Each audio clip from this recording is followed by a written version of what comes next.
여러분, 베트남에서 쌀국수 먹고 마사지만 받는 게 이제 질리지 않으셨나요? 베트남에서 새로운 여행지를 찾는 분들을 위해 다낭에서 딱 2시간, 베트남의 경주라 할 수 있는 후에를 소개합니다. 후에에서는 다낭보다 가성비 있는 금액으로 왕족 체험을 할 수 있습니다.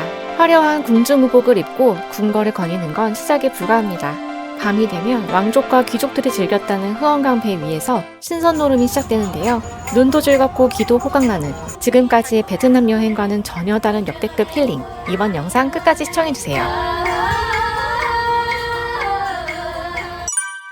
베트남 후에는 직항이 없기에 저는 인천 다낭 노선을 이용했습니다. 우선 공항에서 환전부터 했어요. 공항 출구에서 나와서 바로 왼쪽으로 가면 환전소가 있습니다. 최근 베트남 당국이 불법 환전소에 대한 강력 처벌을 도입하며 관광지 근처 여러 환전소가 사라졌는데요. 구글에서 후에 환전소를 검색했을 때도 현재 영업을 안 한다는 후기를 보고 그냥 마음 편히 다낭 공항 환전소를 이용했습니다. 직접 운전을 제외하면 다낭에서 후에까지 가는 방법은 3가지입니다. 그랩존에 사람 많아. 저는 밤 비행기로 도착했기 때문에 그랩 택시를 이용했습니다. 그래도 택시 잤는데 한 15분? 그치, 15분? 괜찮아, 15분. 나쁘지 않아. 근데 이제 통행료로 얼마나 뜯기냐가 관건일 것 같긴 해. GPS는 숲이라서 완전 걱정했는데 실상은 완전 경부고속도로입니다. 교통체증도 살짝 있을 것 같고. 해외에서 택시를 탈 때 기사분들이 가장 사기를 자주 치는 부분이 톨비잖아요. 저는 그래서 항상 톨게이트를 지날 때 동영상을 찍어 놓습니다. 34,000. 공항에서 택시기사한테 톨비가 얼마 정도 나오냐고 물어봤을 때 30만 동 정도 나온다고 했는데 결과적으로 첫 번째 톨게이트는 10만 8천 동, 두 번째는 4만 4천 동으로 총 14만 2천 동이 나왔습니다. 실제 톨비가 기사가 말한 가격에 비해 절반도 안 되죠. 그래도 야간 장거리 운전을 해줬기 때문에 팁으로 10만 동을 더 드리고 나름 아름다운 이별을 했습니다.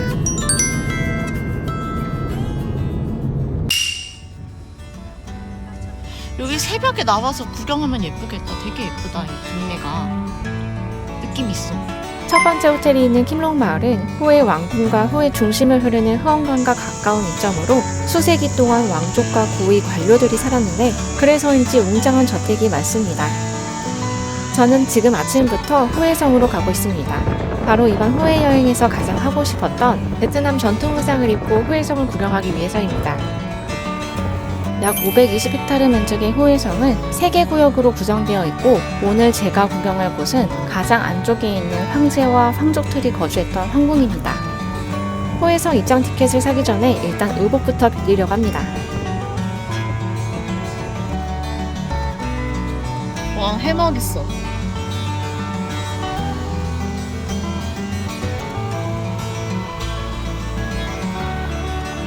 야, 여기 자전거 타고 달리기 너무 좋은데? 후에 황궁을 비롯해 후에성에서 이렇게 연꽃을 자주 볼 수 있습니다. 오. 지금 지나는 광덕문은 후에 여행을 하며 택시에서 자주 지나게 되는데 시간 여행의 경계가 되는 차원의 문 같은 느낌이에요. 저녁엔 은은한 조명이 켜져 예쁩니다. 와, 연꽃 있어. 와, 대박 사건. 와.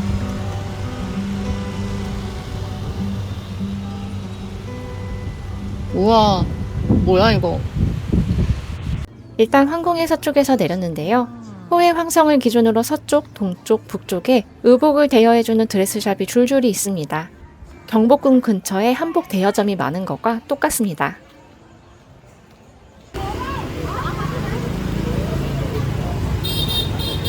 오. 비엔남 느낌. 저는 그 중에서 구글맵 후기에 가격이 있는 드레스샵을 찾아가고 있는데요. 미리 말씀드리자면 여러분은 제가 선택한 드레스샵에서 의복을 대여하지 않으셔도 됩니다. 제가 드린 정보를 바탕으로 여러 가게를 비교해 보시고 더 예쁜 옷이 있거나 가격이 저렴한 곳을 가시면 됩니다. 저희는 지금 격렬한 대화 중입니다. 오케이. 저는 아우자이를 빌릴 생각이었는데 막상 샵을 구경하니까 궁중 귀족들이 입었던 옷이 궁궐에서는 더 예쁘겠더라고요. 직원분께 사진이 가장 잘 나오는 옷을 추천해달라고 했을 때 이 분홍색 옷을 추천받았어요. 거침없이 가르마부터 2대 8로 만들어서 걱정했지만 점점 자리를 잡아가고 있어요. 2대 8. 되게 정성스럽게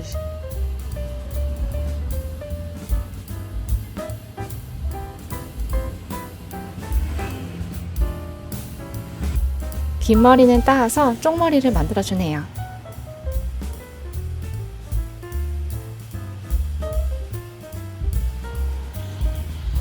대여 비용은 아오자에는 15만 동, 궁중의복은 35만 동이라고 합니다. 궁중의복은 제가 구글 후기에서 본 아오자이 대여 비용보다 2배도 넘는 금액이라 외국인 바가지가 붙은 게 아닌지 의심이 됩니다. 여성의 경우 머리 손질과 모자, 액세서리 대여까지 포함된 금액인데 남성의 경우 모자와 의상만 빌리고 머리는 만질 필요도 없어서 여성과 똑같은 35만 동이 아닐 것 같다는 생각이 듭니다. 후에 6월은 아침부터 30도를 찍고 시작하기 때문에 저는 이 가게에서 대여를 결정했지만 날씨가 좋았다면 더 여러 가게를 둘러봤을 것 같아요.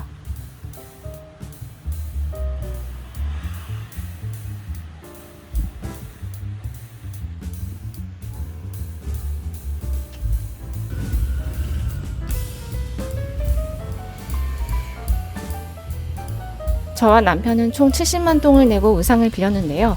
여러분께서는 이 금액을 최대치로 생각하고 나중에 여러 가게를 구경하면서 이보다 저렴한 금액으로 협의하시면 될 것 같아요. 약간 뿌옇다. 거울이 뿌얘.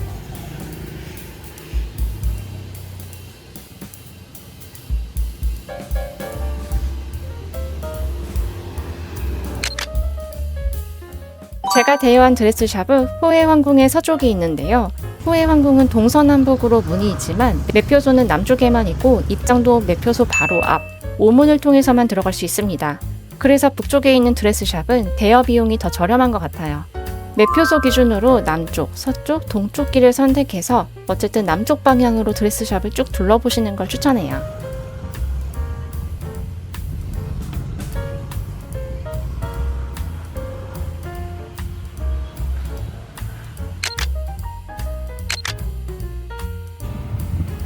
여기도 예쁠 것 같아요.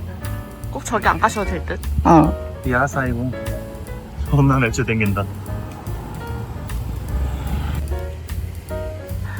여기저기 둘러보시고 가격이 저렴하거나 아니면 예쁜 옷이 있거나 컨디션이 좋은 데서 하시면 되겠습니다.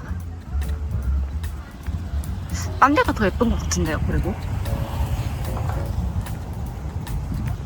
그리고 날씨가 조금만 덜 더웠으면 진짜 좋았을 것 같아요. 여기 너무 예쁜데. 다낭보다 훨씬 예쁜 것 같아요. 미쉐 있다. 미쉐 아이스크림 먹어가 있다? 지금 없다? 지금 먹자고? 아, 그래? 손에 들어가기도 전에 넣어서. 15,000 맞아? 아 맞아. 미쉐 아이스크림은 맥도날드랑 비슷해서 더운 해외여행에서 믿고 먹을 수 있는 맛입니다.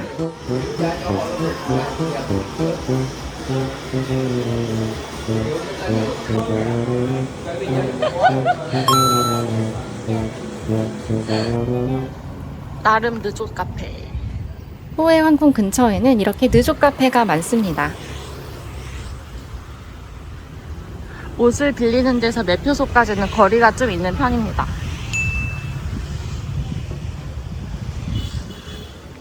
여기도 느조 카페. 이번엔 저기 가서 맥주 한잔 하고 왔다. 매표소를.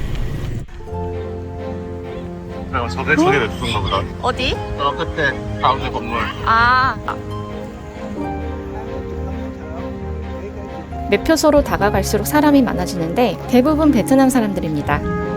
후에는 베트남의 마지막 왕조인 응우인 왕조의 수도였고 현대에서는 다낭과 함께 베트남 중부의 핵심 도시 중 하나입니다. 후에는 베트남의 경주라는 비유가 딱 적절한 것 같아요. 가족, 연인, 친구 단위로 다양하게 놀러오는 모습입니다. 설마 나의 딸?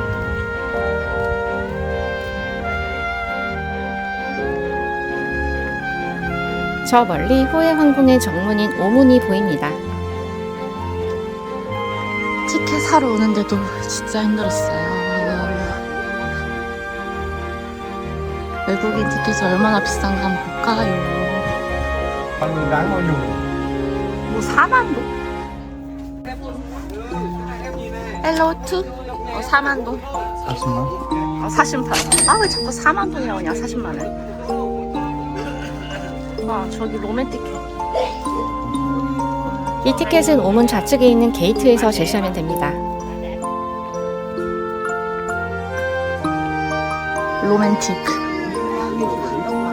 사진작가를 섭외한 베트남 MZ들이 줄 지어 찍고 있는 걸 보면 여기가 포토존인가 봐요.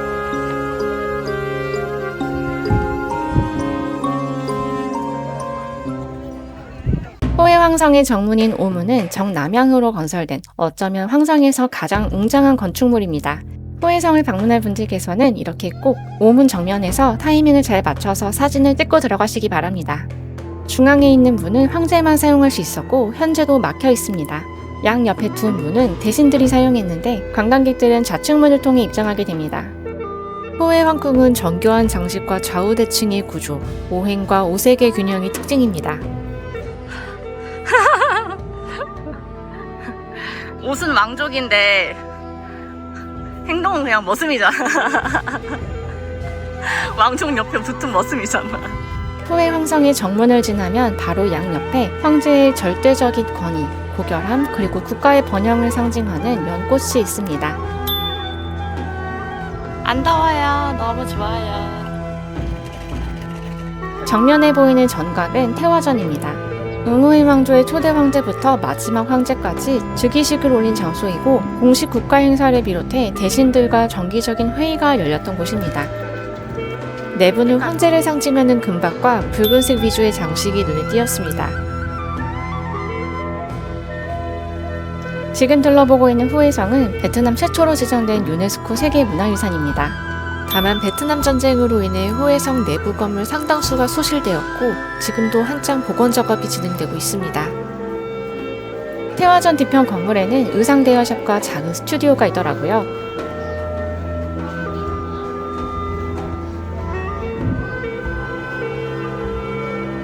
여기 가격을 봐도 제가 비싸게 빌린 것 같아요. 훨씬 싼데? 밖에 전시된 옷만 그런 걸 수도 있겠지만 사진 속 의복과 비교하면 제가 입은 건 귀족 느낌이라면 여기서는 그냥 황족도 아니고 직계 황족이 입었을 법한 의복까지 빌려주는 것 같아요. 태화전에서 나오면 우측에 VR 센터가 있습니다. 에어컨이 있을 것 같아서 들어온 김에 포토부스에서 사진을 찍었습니다. 여기는 사진 찍는 곳이 아닙니다. 에어컨을 쐬는 곳입니다. 잠깐 쉬다 가세요, 여기서. 여기 가격 있다.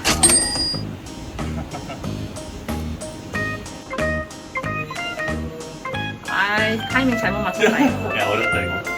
우연히 발견한다면 굳이 찍어보시는 걸 추천합니다. 다 추억이니까요. VR 센터에 있는 지도를 봤을 때 서쪽의 건물들이 더 많길래 지금은 서쪽으로 가는 길입니다. 그러자 바로 기념품샵 겸 카페가 있습니다. 근데 좌석이 없다. 모두가 태화전 구경하고 지친 상태에서 여기를 방문하는 것 같아요. 그래서 테이블은 당연히 만석이었습니다. 그리고 여기서 버기카를 빌릴 수 있습니다. 부모님이나 자녀와 함께 관람하시는 분들은 웬만하면 버기카를 타시는 걸 추천합니다. 에이, 성에서 무슨 버기카야 생각했는데 나중에 퇴장할 때쯤에는 저도 더워서 현기증이 나더라고요. 오문 태화전과 멀어질수록 오징어 게임 후반부처럼 사람이 점점 없어집니다.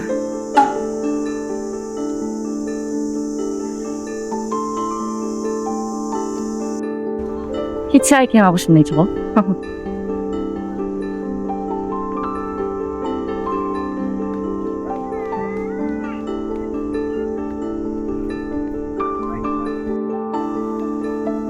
뭐 이것저것 전쟁했잖아. 베트남 전쟁도 하고. 그래서 대부분이 깨졌대. 복구도 하고. 한 25%만 남은 거라던데? 응우일망실 구성원들이 기도를 드리던 풍틴 템플이라는 건물의 입구인데 이 역시 1947년에 전쟁으로 인해 소실되었습니다. 현재는 복원 작업 중이라고 합니다.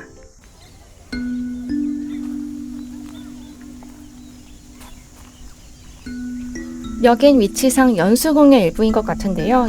연수궁은 황태호가 거주하던 곳으로 호의 황성 중에서도 가장 대규모로 온전하게 보존된 궁입니다. 궁 내부에도 여러 건물이 있고 카페도 있다고 합니다.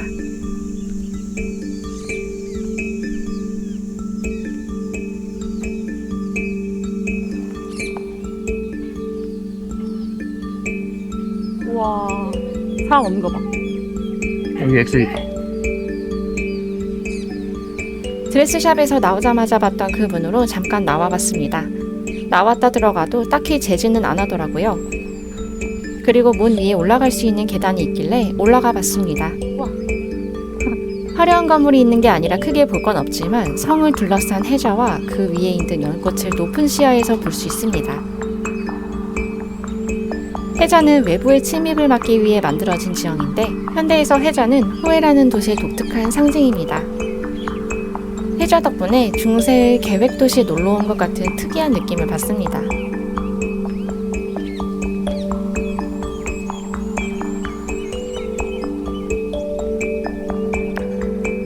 옆에 있는 하인이 너무 육수를 많이 흘리기에 양상도 양보했습니다. 너무 더워. 너무 더워. 후에성에 오실 분들은 양산도 필수입니다.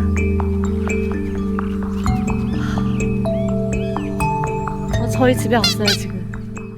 지금 보시는 장생궁은 황제의 할머니나 전임 황제의 비 혹은 황위에서 물러난 상황제의 처소이자 휴식 공간이었습니다. 개인적으로 저는 이 궁이 뭔가 마음이 가더라고요. 일단 여긴 진짜 오징어 게임 최후반부 수준으로 사람이 없습니다. 아무도 없는 구중궁궐 속에서 달 모양의 연못을 보니 진짜 황실 일원이 되어서 앞마당을 구경하는 느낌입니다.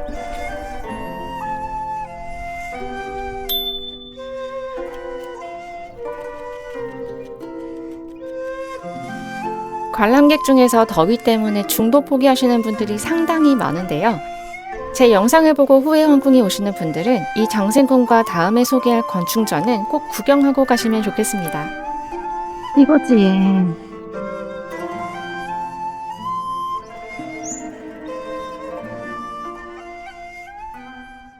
호에 황궁의 가장 북쪽에 있는 전각이자 응호엔 왕조의 마지막 두 황제가 거주하며 진무를 보던 광중전까지 왔습니다. 앞서 보셨던 전각들과 외관부터 많이 다르죠. 누가 봐도 유럽의 영향을 받은 건축 디자인입니다. 응호엔 왕조의 12대 황제, 카이딘 황제가 기존의 누각을 허물고 유럽 양식이 가미된 건중전을 새로 지었습니다. 하지만 건중전 역시 전쟁으로 인해 궁전이 폭파되며 대부분 소실되었고 현재 원형 그대로 복원되었어요.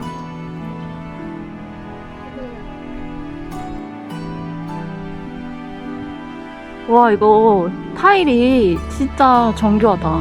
건중전일관의 특징은 형형색색의 도자기 파편을 모자이크처럼 장식한 부분입니다. 이걸 보면서 스페인 건축가 가우디가 만든 구엘공원이 생각나더라고요.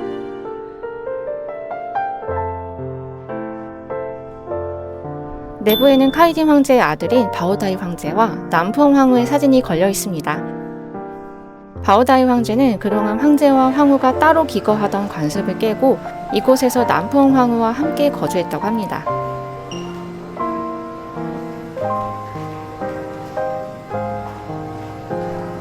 아이러니하게도 베트남 마지막 황제의 살림살이를 보여주는 내부 전시실 대부분 프랑스 도자기만 보였는데요. 마지막 황제 부부가 유년 시절 프랑스에서 유학을 했기에 프랑스 문화와 상당히 친숙했던 것으로 보입니다. 특히 남풍 황후는 베트남 남부 재벌 가문의 딸로 유년 시절에 프랑스에서 유학하며 프랑스 국적까지 있었습니다. 이렇게 화려한 궁전 내외부와 다르게 마지막 황제 부부의 사랑이 비극으로 끝나고 응호의 왕조도 결국 여기서 막을 내린 것을 보며 한켠으로 씁쓸한 마음도 들었습니다. 이 씁쓸한 마음은 건중전을 나가자마자 더위에 싹 녹아내렸습니다. 건중전 앞에 이렇게 유럽 양식이 가미된 정원이 있는데 전쟁 이전에는 얼마나 예쁘게 꾸몄을지 잠깐 상상했습니다.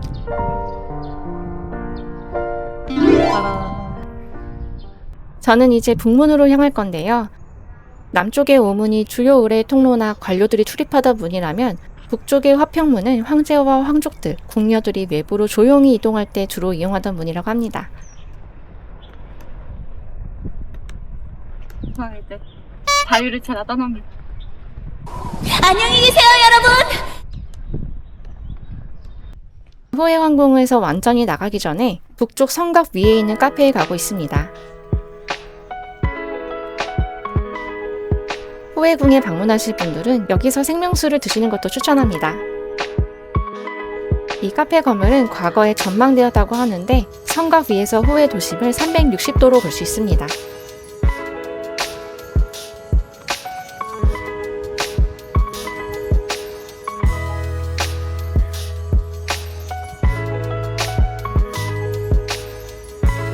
구글맵 후기를 보니 노을 시간대부터 초저녁에 오는 것도 예쁠 것 같아요.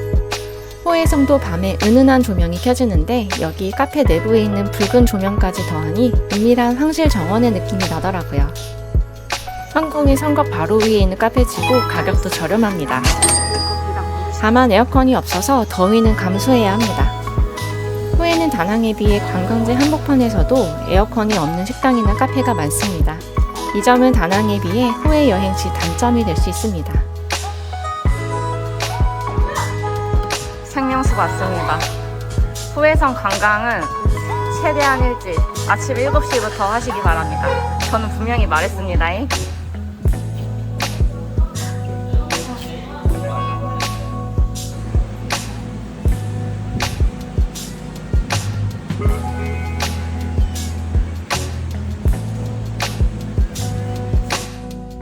야외에도 좌석이 많은데요. 낮에는 더워서 밖에 하는 사람이 없는데 야외 좌석에서 보는 뷰가 가장 이쁩니다.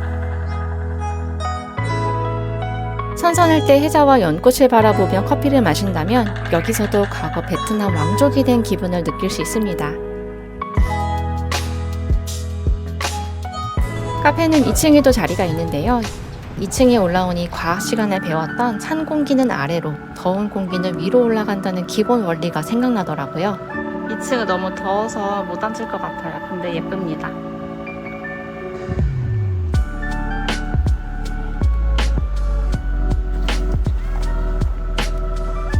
후해성은 유네스코 세계문화유산이라 강북 구도심에 이 정도 고층 건물은 지금도 없고 앞으로도 건축은 힘들 거예요.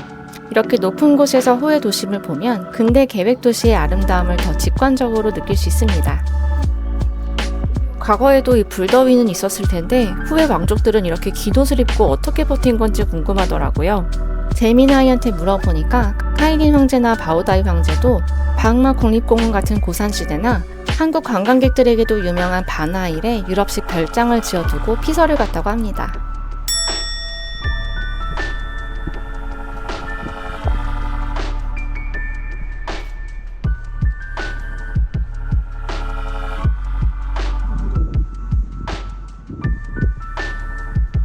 저는 카페 옆 북문을 통해 후해 황궁 관람을 완전히 마쳤습니다.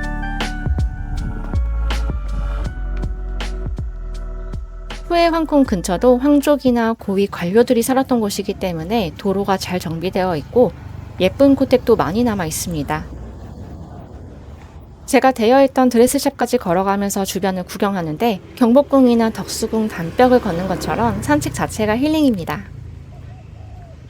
저 모자는 너무 불편할 것 같아서 안 썼는데 가볍고 시원하면 좋을 수도? 근데 저 옷도 이쁘다. 후에 택시 한남동? 베트남 항공 바로 앞에서 한식당을 보니 더 반갑네요. 옷을 예쁘게 빌려주는 가게인가? 스튜디오도 있을 것 같은 느낌. 아, 스튜디오. 뭔가 왕족들이 살았던 근처라 그런지 주변이 다 단독 주택. 좋은 주택이다. 저것도 뭐야? 제너럴 응우엔 치 뮤지엄.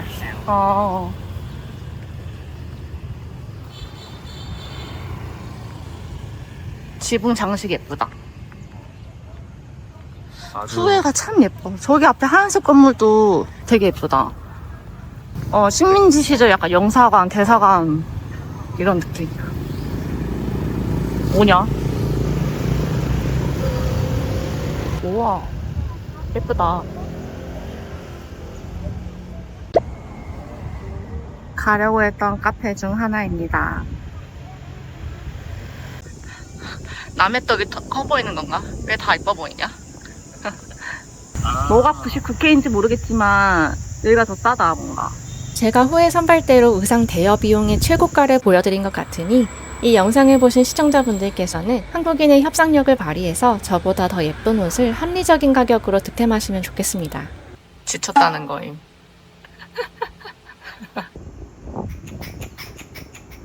드레스샵에서 그랩을 타고 호텔 근처 식당으로 가는 중입니다. 저는 후원강 근처에 사람이 없길래 후에는 확실히 다낭에 비해 소도시인가 보다. 유동인구가 확실히 적네 라고 생각했는데요. 후에에 사람이 없는 게 아니라 한낮의 무더위라서 사람이 없는 거더라고요. 후에의 활력은 몇 분 뒤 영상에서 바로 보실 수 있습니다. 미식이 유명한 지역으로 우리나라에 전라도가 있다면 베트남에는 중부지방을 비롯한 후에가 있는데요. 전라도가 다른 지역에 비해 요리가 자극적이고 젓갈이 많이 사용된 것처럼 후에도 비슷합니다. 후에를 비롯한 베트남 중부지방 요리는 베트남에서 가장 매콤하고 짭조름한 편입니다. 여름에 어마어마한 무더위가 찾아오는 중국 내륙의 충칭, 청두가 매운 마라 요리로 유명한 것과도 비슷합니다. 게다가 후에는 140년간 의무인 왕조의 수도였기에 미식 문화가 발달할 수밖에 없는 환경입니다. 베트남 북부와 남부에 비해 베트남 고유의 레시피를 활용한 디저트도 상당히 발달한 것을 느낄 수 있었어요. 특히 후에에 오시면 타피오카 전분이나 쌀가루를 이용해 만든 반으로 시작하는 음식들을 꼭 맛보셔야 하는데요. 지금 가는 식당도 반 시리즈를 판다고 해서 가고 있습니다. 참고로 후에 저녁에서 제육볶음처럼 쉽게 볼 수 있는 메뉴이기 때문에 제가 지금 가는 식당을 일부러 찾아오실 필요는 없습니다. 여기는 관광지가 아닌 주택가라서 현지인들만 오는 곳입니다. 동네 주민들이 편하게 간식을 먹고 계셨습니다.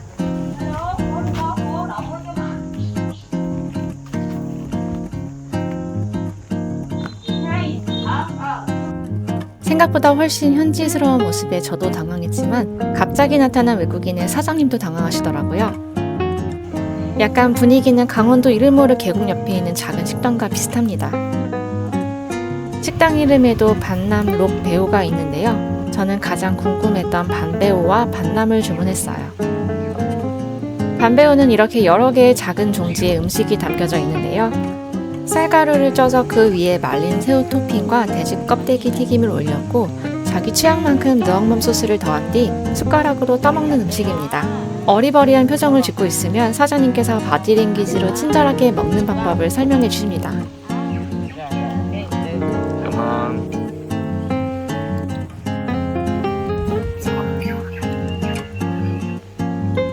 후에 지역의 맥주라는 후다비어입니다. 이거 2만동. 이거 뭐라 해야 되지? 맛있는 카스 맛? 맛있는 라거. 맛있는 카스.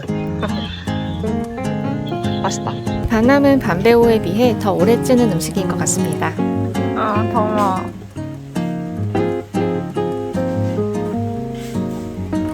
이번에도 사장님께서 친절하게 먹는 법을 설명해 주셨습니다. 반남은 바나나 잎에 쌀가루 반죽을 평평하게 올리고 다진 새우와 돼지고기를 볶아서 만든 고명을 함께 찐 요리입니다. 반배우와 마찬가지로 느엉맘 소스를 뿌려 먹습니다. 여름이라 그런지 시간이 지나도 찐 바나나 잎이 품은 열기가 쉽게 사그라들지 않더라고요. 여름에 에어컨이 없는 식당에서는 반남보단 반배우를 추천합니다. 이게 진짜 뜨겁거든요. 아까 먹었던 반배우보다 훨씬 뜨겁고 그래서 덥습니다. 이거보단 반배우가 좀 더 맛있는 것 같아요.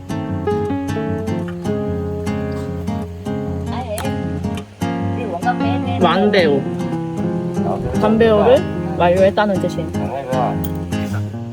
더위 버프를 받아서 그런지 몰라도 후다 맥주가 베트남 맥주 중에서 제일 제 입맛에 맞더라고요. 후엔성의 연꽃도 표현한 게 예쁘다. 뒷면에 있어. 예쁘다. 후에가 진짜 예쁜 도시야. 후다 맥주 덕분에 후에 여행이 더 맛있었습니다. 동네가 너무 예쁩니다. 호텔 근처가 인공화천이 있는 전원주택 마을이라 그런지 소도시 별장에 놀러온 기분이 납니다. 예뻐. 동네가. 여유. 개인적으로 한국인들이 다낭만 가는 게 아쉬워서 후에 여행에 대한 심리적 거리감을 좁히고자 영상의 정보성 내용이나 도시 풍경들을 다른 영상보다 더 많이 넣고 있는데요. 이 영상을 보시는 분들께 후에의 매력이 잘 전달되면 좋겠습니다. 오늘은 방에서 쉬다가 밥 먹고 배 타고 또 밥 먹고 맥주 후다를 좀 먹으려고 합니다. 야, 밟을 뻔했어. 응. 너무 문 앞에 있는 거 아니에요? 옮길 수 있나?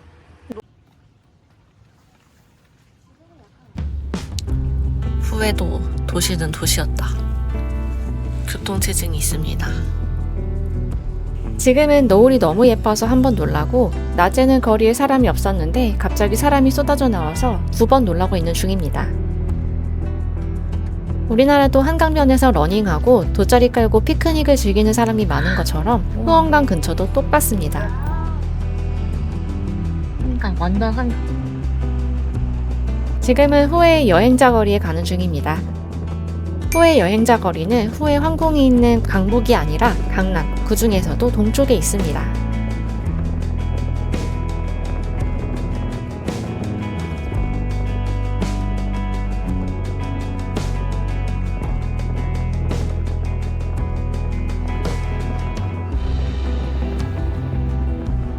오전에 갔던 후에 황성 정문입니다. 우와, 예쁘다. 저녁 시간 후에에서 가장 눈에 띄는 장소입니다. 야, 곳곳이 거풀이 너무 예뻐.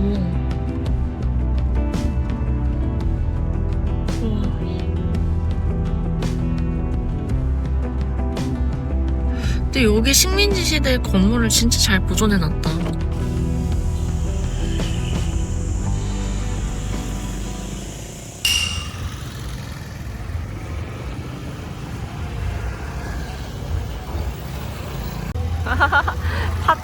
타투랑 식당이랑 같이 있는 거 처음 봐. 모든 걸 하겠다는 거네. 여행자 거리라고 해서 외국인들이 엄청 많을 줄 알았는데 생각보다 사람이 별로 없더라고요. 인력거 호객과 대형 술집이 많은 걸 보면 여행자 거리라는 걸 모를 정도입니다. 저는 너무 번잡한 걸 싫어해서 오히려 좋았습니다.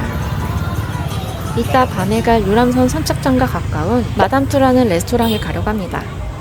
구글 리뷰가 2,400개가 넘는데 평점이 4.7인 건 적어도 실패할 확률은 거의 없다는 뜻이거든요. 관광객들을 위한 식당답게 당연히 에어컨도 있고 식당 손님의 반은 외국인, 반은 베트남인인 것처럼 보였습니다. 이거 하나에 아닌가? 유람선을 타기 전이라 가볍게 스프링롤과 분팅루엉을 주문했습니다.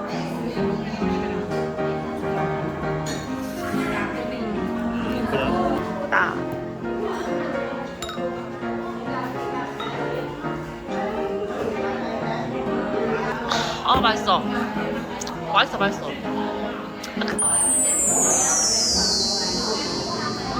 스프링롤이랑 그리고 분팅루엉 굵게. 근데 이거 우리가 이때 하노이에서 봤던 거랑 약간 달라.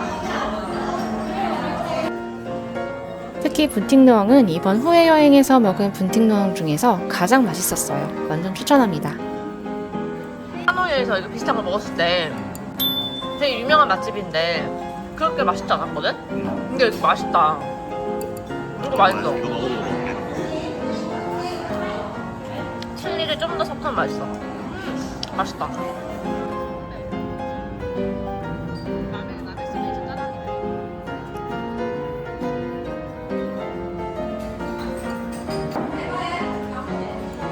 그래도 맛있다 근데. 여기 관광객 식당인데 되게 맛있다. 감동. 진짜 감동. 잘 먹겠습니다.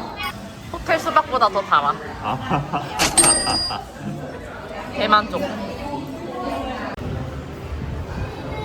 관광객 전용 식당 중에서 아주 최고. 시바쉐키? 시바쉐티? 시바샤키? 시바샤티? 시바삭티. 만족스러운 식사를 한 뒤에 지금은 유람선 선착장으로 걸어가고 있습니다.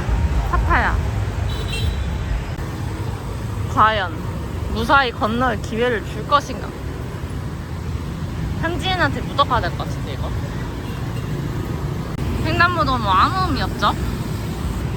내가 현지인이 될게. 일단 손들어. 오토바이 주차장이다. 와. 질서정연해 근데. 사선도 없는데 질서정연해. 썸네일에서 보신 것처럼 오늘 여행의 컨셉은 베트남 왕족 체험인데요. 호에에 오셨다면 보트를 타고 베트남 전통 음악을 듣는 관광은 꼭 해보셔야 합니다. 응후엔 왕조 시대의 왕족과 귀족들 사이에서는 밤에 흐엉강 위에서 시를 읽고 악기와 노래를 듣는 카호의 문화가 정착되었고, 현대에서는 대중적으로 그 전통이 이어지고 있습니다. 모든 유람선에 용의 머리가 달려있는 걸 보실 수 있는데요. 황제가 타던 용선을 형상화한 것입니다. 저는 클룩을 통해 크루즈를 미리 예약했습니다. 이곳 정박장에서도 호객을 따라가면 승선 티켓을 구매할 수 있지만 정박장에서는 온라인 플랫폼 가격보다 더 비싼 금액을 부를 거예요. 당일 예약도 가능하니 온라인에서 예매하는 걸 추천합니다. 배 안에 편의점 의자가 있는 것부터 굉장히 신박하죠. 좌석은 선착순으로 아무데나 앉으면 됩니다. 어떤 배는 후미에서 설거지를 하고 어떤 후미에서는 테이블이 깔려있는 건 다양한 크루즈가 있기 때문입니다. 크루즈 종류는 이번 크루즈 관광을 보신 뒤에 더 자세히 설명해 드릴게요. 배가 움직이자마자 아무 말 없이 악기부터 연주하는 것도 신선하고 재밌어요.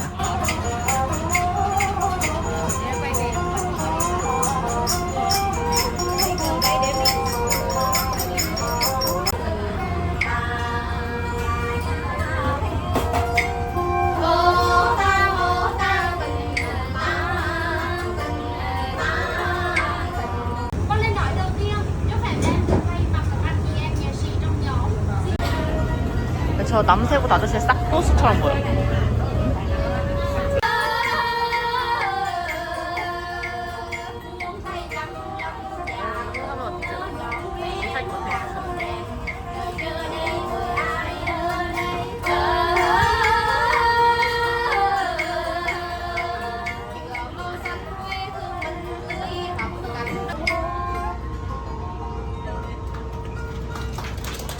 다만 제 기대와 다른 점이 하나 있다면 이 유람선이 유람하지 않는 점입니다.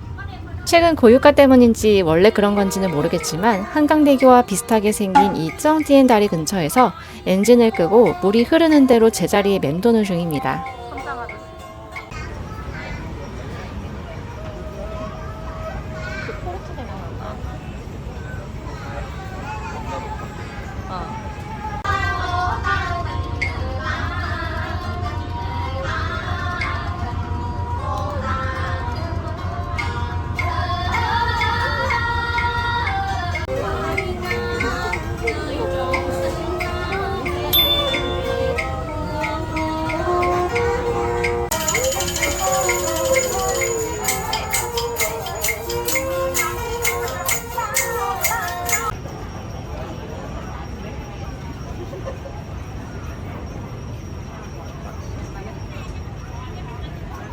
갑자기 가수들이 배 밖으로 나가고 진행자분께서 뭐라 하니까 사람들이 우르르 나가더라고요.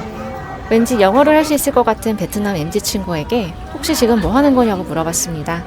그랬더니 등불을 강에 띄우면서 소원을 빌면 된다고 합니다. 무료니까 저도 하라고 알려줬습니다.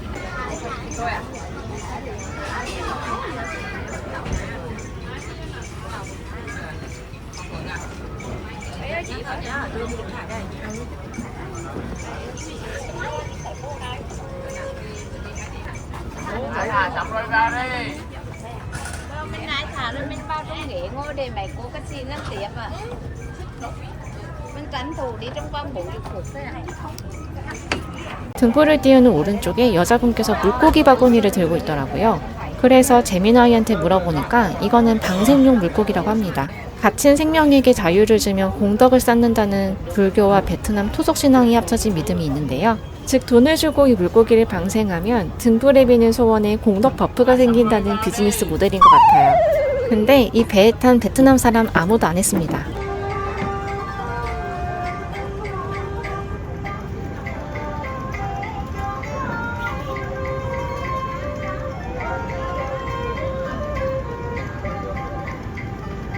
크루즈는 서비스 내용과 배 상태에 따라 금액 편차가 큰데요. 이번에 제가 탄 크루즈가 가장 저렴한 버전입니다. 더 고가의 크루즈에서는 애프터눈 티나 식사를 할 수 있고 크루즈 내 외관이 실제 황제나 귀족이 탔던 배와 비슷한 모습입니다. 그래도 이 중에서 제가 탄 5,000원 버전의 크루즈를 추천합니다.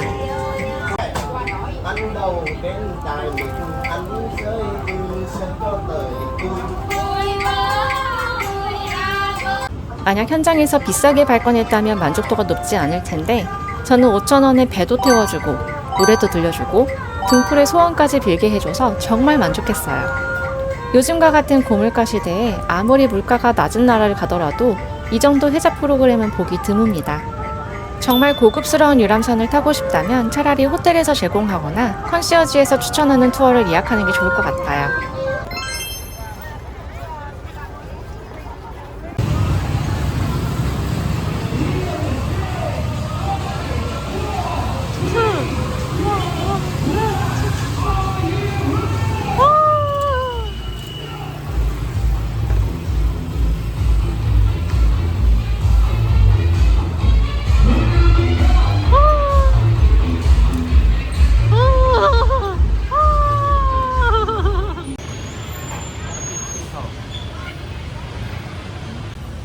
우와.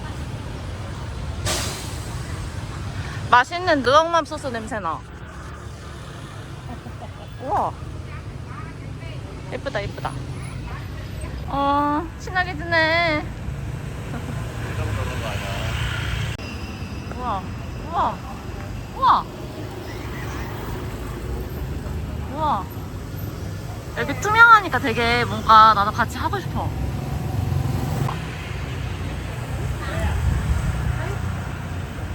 저는 근처 동네 구경을 하다가 맥주와 콜라를 사서 호텔로 다시 돌아갑니다.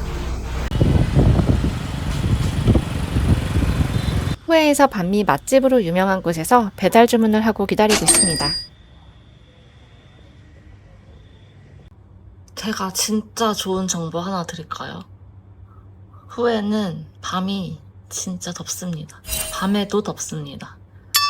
내일은 제가 새벽부터 나가볼 건데요. 새벽에 한번 나가보고 말씀드릴게요.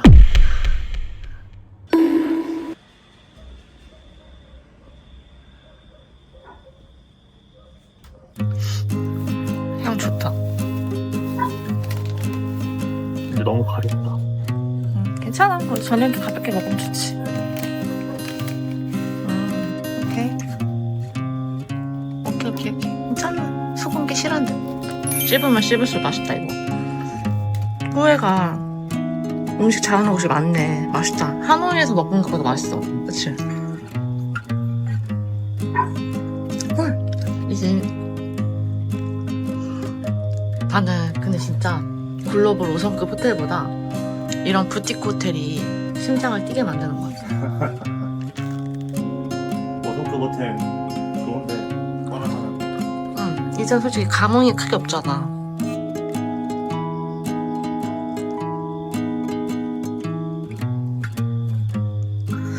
저 전등도 너무 예쁘다.